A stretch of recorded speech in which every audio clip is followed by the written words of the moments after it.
Hello. तर आज आहे माझा 30 डेज हार्ड वेट लॉस चॅलेंजचा 7वा दिवस. काल जे चीट मील घेतलं त्याबद्दल खूपच वाईट वाटत होतं, पण जाऊ द्या, फॅमिलीसाठी एवढं तर करू शकते. तर सकाळी 4:30लाच उठून वरती गेले. 2 तासाचा वॉक झाला. त्यानंतर खाली आल्यानंतर गरम पाण्यामध्ये लिंबू घेतलं. अर्धा पाऊण तासाने ग्रीन टी घेतली. त्यानंतर आज जाणार होते मम्मीन ते वापस बीडला, तर त्यांच्यासाठी जेवण बनवलं.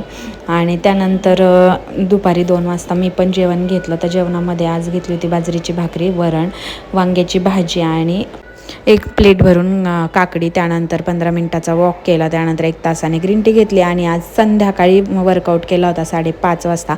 वर्कआउट झाल्यानंतर टमी ट्विस्टरवरती व्यायाम घेतला आणि आज डिनरच्या नावावर फक्त काकडी खाल्ली, कारण दुपारी पण थोडं हेवीच झालं. त्यानंतर 15 मिनिट परत वॉक घेतला, ग्रीन टी घेतली आणि 5 लिटर पाण्याचा टास्क कंप्लीट केला.